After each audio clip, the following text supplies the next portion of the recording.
Why the silent empath is the narcissist's worst nightmare picture. This two opposing forces meeting in the same room. On one side, you have someone who constantly craves external validation, who needs to be the center of attention, and who subtly manipulates others to maintain their inflated sense of self-importance.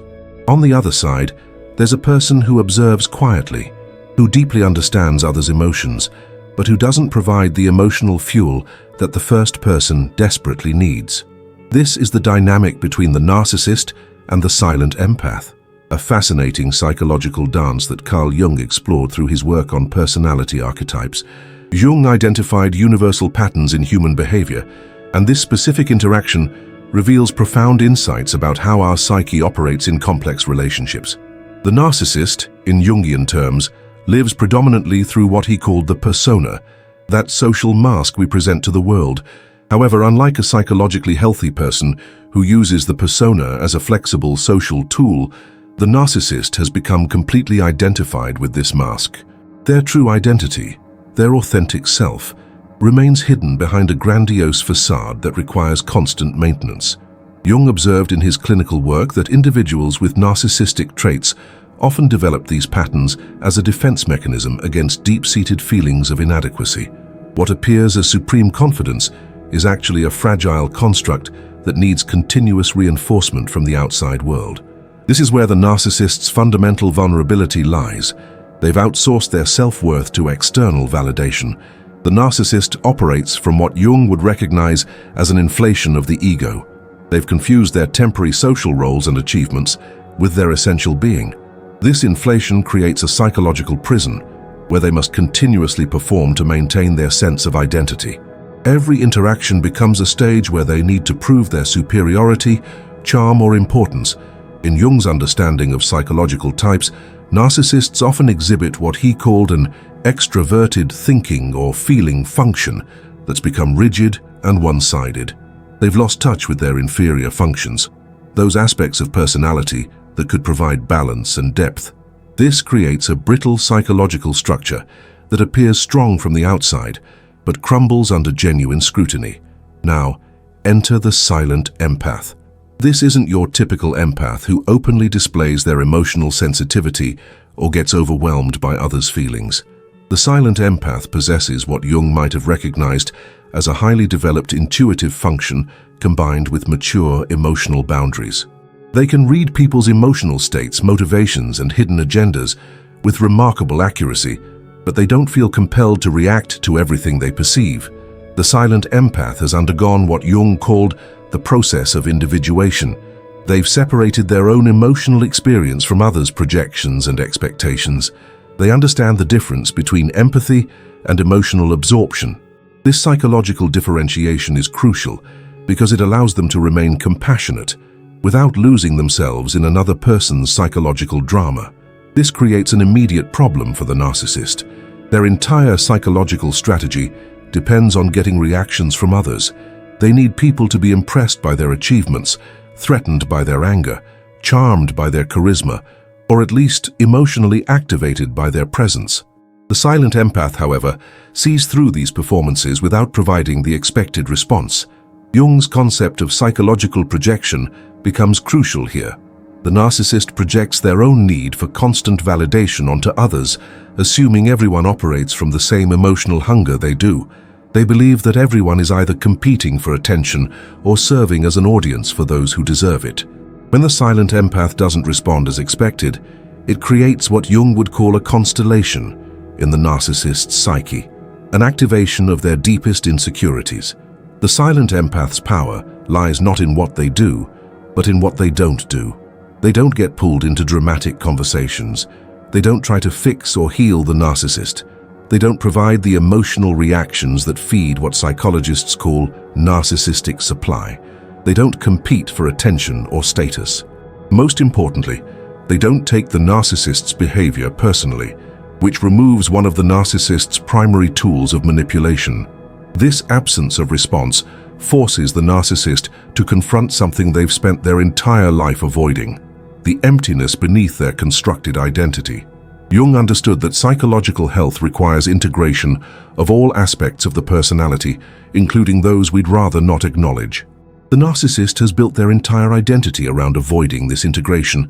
The silent empath, simply by existing in their authentic state, presents a mirror that reflects what the narcissist has been running from.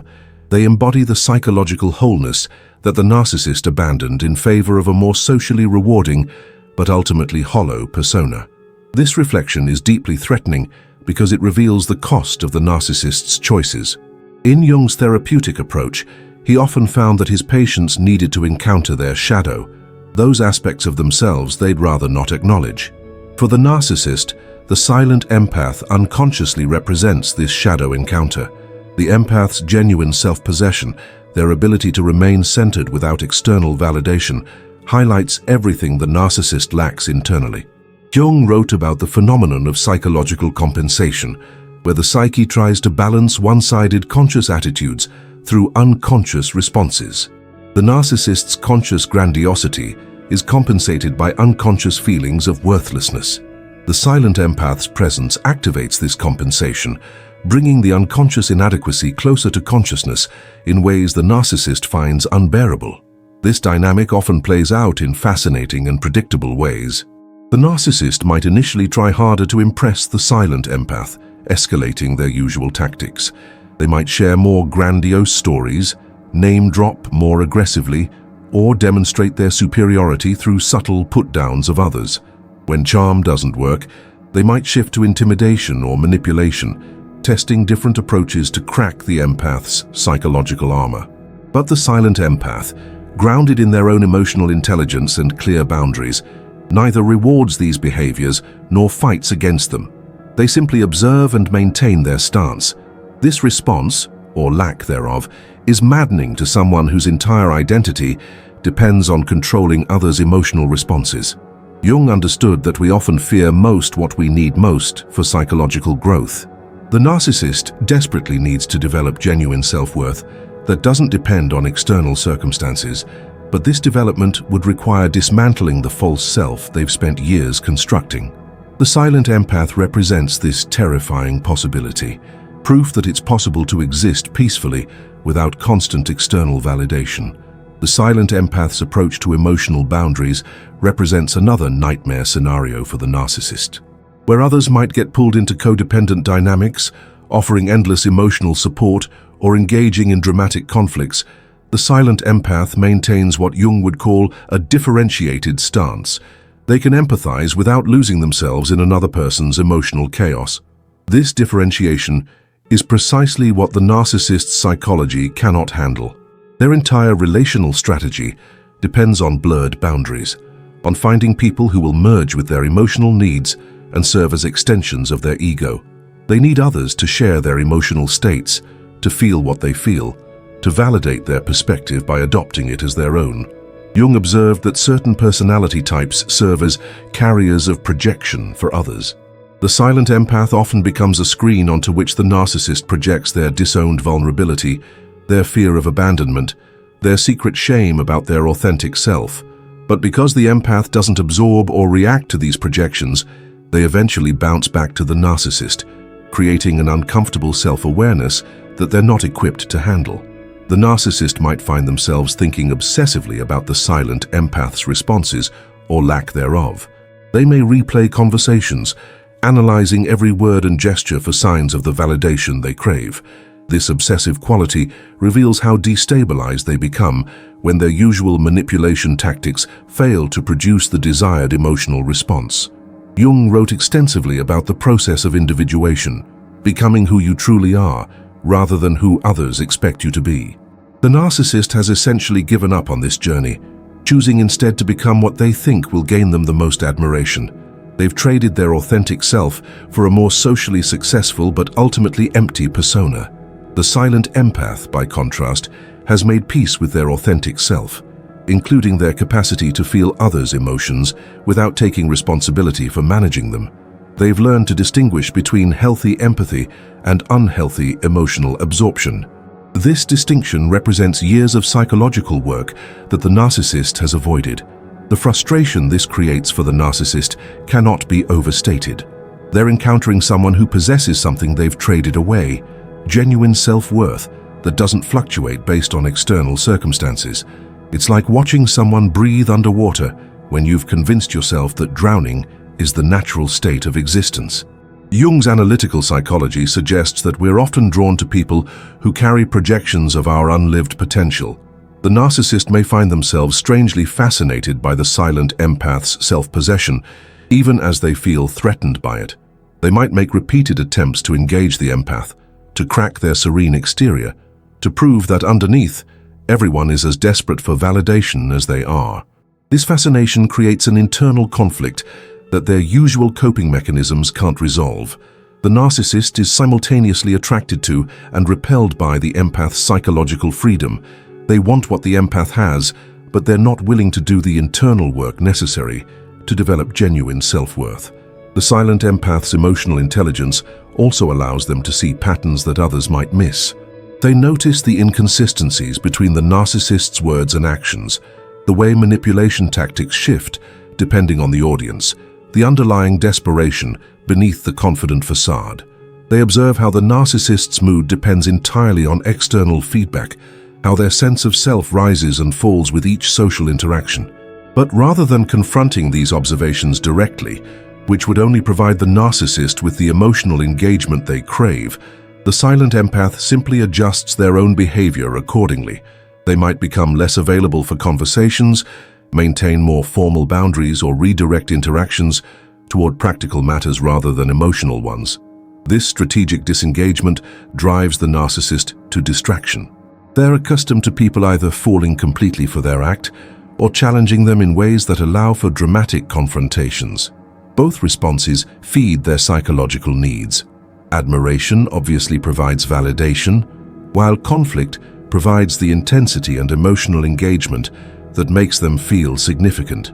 The silent empath's response, or lack thereof, falls into neither category, leaving the narcissist in unfamiliar psychological territory. They can't figure out how to win this interaction because the empath isn't playing the same game.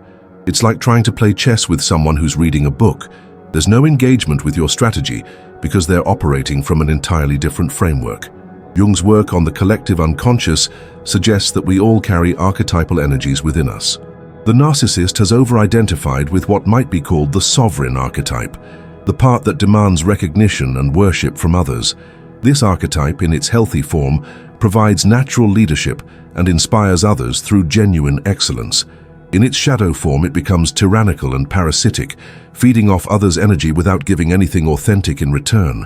The silent empath, however, embodies more of what Jung might recognize as the sage or hermit energy, someone who has found meaning and purpose that doesn't depend on external recognition. They've developed what Jung called the transcendent function, the ability to hold multiple perspectives simultaneously and respond from wisdom rather than emotional reactivity. The contrast between these archetypal energies creates natural friction. The sovereign needs subjects to feel powerful. The sage needs solitude and authentic connection to feel whole. When they meet, neither can fulfill the other's archetypal needs, but only one of them, the silent empath, is comfortable with this reality. The narcissist experiences this archetypal mismatch as a personal rejection rather than simply incompatible psychological orientations. Their ego inflation makes it impossible to see the situation objectively. Everything becomes about them. The empath's disinterest must be a judgment of their worth. The lack of emotional response must be a deliberate slight. The boundaries must be punishment for some perceived offense.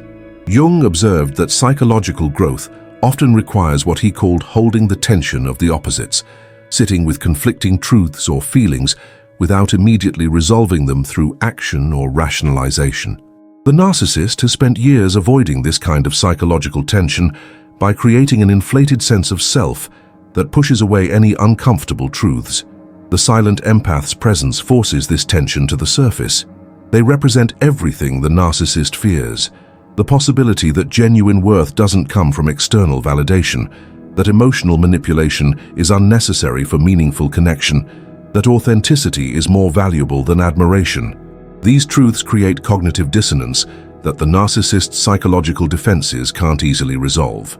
Perhaps most significantly, the silent empath represents what Jung called psychological freedom, the ability to respond to life from an authentic center rather than from conditioned patterns of seeking approval or avoiding rejection. This freedom is exactly what the narcissist has sacrificed in their pursuit of an invulnerable image. The narcissist traded their spontaneity for control, their vulnerability for superiority, their genuine emotions for strategic ones. They've become imprisoned by their own success at manipulation, unable to experience authentic connection because they've forgotten how to be authentic themselves. The silent empath reminds them of everything they've lost in this trade. This reminder is particularly painful because it reveals the narcissist's fundamental loneliness. Beneath all the admiration and attention they've cultivated, they know on some level that none of it is real. People respond to their persona, not to their authentic self, which has been buried so deeply that even they can't access it anymore. The silent empath's ability to maintain genuine connections based on authenticity rather than performance highlights this loneliness. The narcissist sees someone who has what they actually want, real relationships based on mutual respect and genuine affection, but they can't figure out how to get it because they've forgotten how to be real themselves. Jung understood that our greatest psychological growth often comes through encountering what we most resist. For the narcissist, the silent empath represents everything they've been avoiding: genuine self-acceptance, emotional authenticity, the ability to exist peacefully without constant external validation, and the courage to be vulnerable in relationships. The narcissist's worst nightmare isn't someone who challenges them directly. They know how to handle conflict and can often manipulate confrontational situations to their advantage. Their worst nightmare is someone who simply doesn't need anything from them, someone whose sense of worth and purpose remains intact regardless of the narcissist's presence or absence. This indifference is more threatening than hatred because it reveals the narcissist's ultimate irrelevance. They've built their entire identity around being significant to others, whether positively or negatively. The silent empath's emotional independence suggests the terrifying possibility that the narcissist isn't as important as they need to believe they are. In Jung's understanding, true maturity involves developing what he called the transcendent function, the ability to hold multiple perspectives simultaneously and choose responses based on wisdom rather than emotional reactivity. The silent empath naturally embodies this function, while the narcissist remains trapped in rigid patterns of seeking external validation. This fundamental difference in psychological development creates an unbridgeable gap. The narcissist cannot understand how someone could be genuinely content without constant external affirmation, just as the silent empath cannot understand why someone would sacrifice their authentic self for others' approval. The interaction between these two types often serves as a catalyst for the narcissist's psychological crisis. Faced with someone who won't play their familiar games, they're forced to confront the emptiness of their constructed identity. This confrontation can lead to either deeper self-awareness, if they're capable of honest self-reflection, or increased desperation and escalated manipulation attempts. Unfortunately, most narcissists choose the second path. Rather than using the mirror the silent empath provides for genuine self-reflection, they typically intensify their efforts to crack the empath's boundaries or find ways to dismiss the empath's significance. They might spread rumors, attempt to turn others against the empath, or simply avoid them entirely, while claiming the empath is somehow deficient or inferior. These defensive maneuvers reveal the depth of the narcissist's terror. They're not just protecting their ego, they're protecting their entire sense of reality. Acknowledging the validity of the silent empath's approach would require acknowledging the futility of their own, and this acknowledgement would necessitate a complete reconstruction of their identity. Jung believed that such reconstruction was not only possible, but necessary for psychological health. He called this process the death and rebirth of the personality, letting go of false identities to discover authentic ones. But this process requires tremendous courage and tolerance for uncertainty, qualities that the narcissist's defensive structure actively undermines. The silent empath doesn't set out to be anyone's nightmare. They're simply living from their authentic center, maintaining healthy boundaries, and refusing to participate in psychological games that compromise their integrity. But for someone whose entire identity depends on controlling others' emotional responses, this authentic presence becomes an existential threat. Understanding this dynamic can be liberating for anyone who's found themselves in relationship with narcissistic individuals. The power isn't in fighting or fixing, It's in maintaining your own psychological center while refusing to be pulled into patterns that don't serve your authentic self. The silent empath's approach demonstrates that sometimes the most profound impact comes not from what we do, but from what we refuse to do. In the end, the silent empath's greatest strength lies in their willingness to be genuinely themselves, regardless of others' expectations or manipulations. This simple authenticity becomes a mirror that reveals both the beauty of genuine self-acceptance and the tragedy of living behind a mask that can never quite hide the emptiness it was designed to conceal. The narcissist's nightmare isn't really about the silent empath at all. It's about the reflection of their own unlived life, their own abandoned authenticity, their own potential for genuine connection that they've traded away for the fool's gold of external validation. And perhaps in rare moments of honest self-reflection, they glimpse what they could still become if they had the courage to face their own silence and learn what the empath already knows, that true worth comes from within, and the only validation that truly matters is the one we give ourselves. The silent empath's nightmare isn't really about the silent empath at all. It's about the reflection of their own unlived life, their own abandoned authenticity, their own potential for genuine connection that they've traded away for the fool's gold of external validation. And perhaps in rare moments of honest self-reflection, they glimpse what they could still become if they had the courage to face their own silence and learn what the empath already knows, that true worth comes from within, and the only validation that truly matters is the one we give ourselves. This profound psychological dance between the narcissist and silent empath reveals something universal about human nature. We all carry both the capacity for authentic connection and the temptation to seek validation through performance. The question becomes, which path will you choose? Right now, thousands of people watching this recognize themselves in one of these roles. You've either experienced the frustration of dealing with someone who demands constant attention, or you've discovered the quiet power that comes from no longer needing others' approval to feel whole. Your story matters, and others need to hear it. Drop a comment sharing this simple phrase, "I choose authenticity over approval," because when you declare this publicly, you're not just making a statement, you're making a commitment to yourself and inspiring others who desperately need to see that this choice is possible. Your words become permission for someone else to stop performing and start living. Every person who hits that subscribe button joins a community of individuals committed to psychological growth and authentic living. This isn't just about watching content. You're actively participating in a movement toward deeper self-understanding. When you subscribe, you're telling the universe that you value inner development over surface-level entertainment, and that decision alone shifts your entire relationship with personal growth. That like button does more than boost engagement metrics.